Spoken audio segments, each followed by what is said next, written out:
Smile 2. Let's review.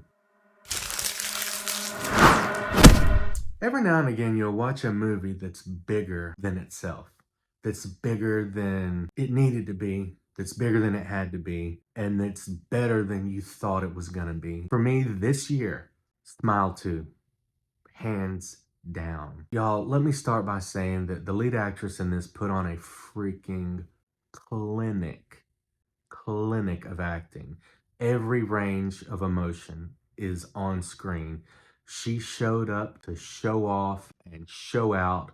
She gobbled up every scene she was in. This woman deserves some sort of award for her performance in this film. It was phenomenal. Everyone did great in this. I'm just gonna jump straight into the breakdown.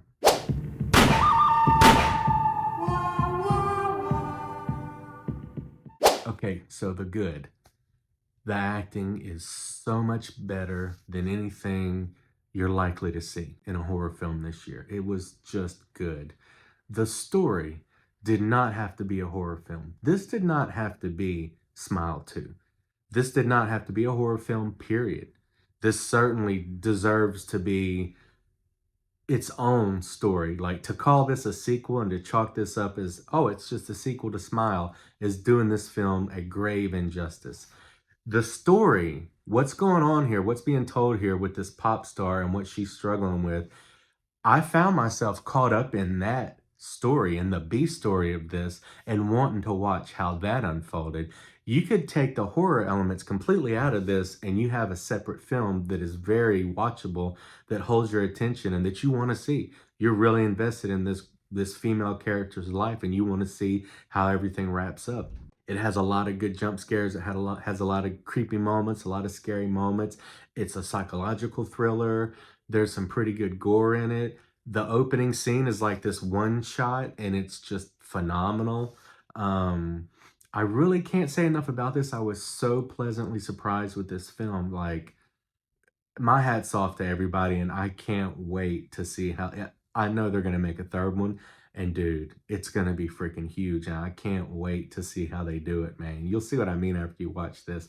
The bad, I can't think of anything bad about this. Like, it's 2 hours long, but I wanted it to be 30 minutes longer. I just can't think of anything that I would say, oh, that's bad, other than probably the language. Like, it's very hard R where the screenplay is concerned.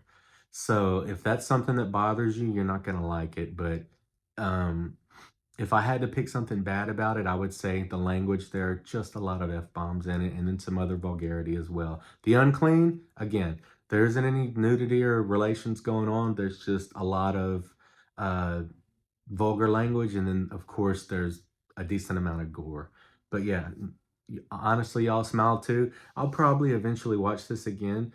A person could write an essay about how subtext works in film and use this as the subject of their essay, because the subtext in this is great.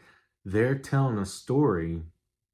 They're using what's happening to this character, the horror element, the smile thing, as a metaphor for the industry that she's in. She's a pop star, and they're showing how her life is unraveling. And I believe that probably the smile thing that's happening to her is a metaphor for maybe substance abuse.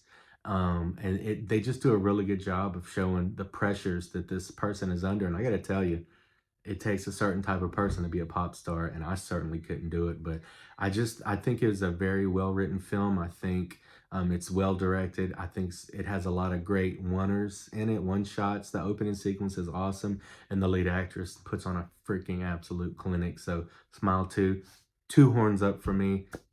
If I had a third hand, I would give it a third one. I can't say enough about this film. It's streaming right now. Go watch it. Smile 2. Thanks for watching Chomp Flicks. Snoochie Boochies.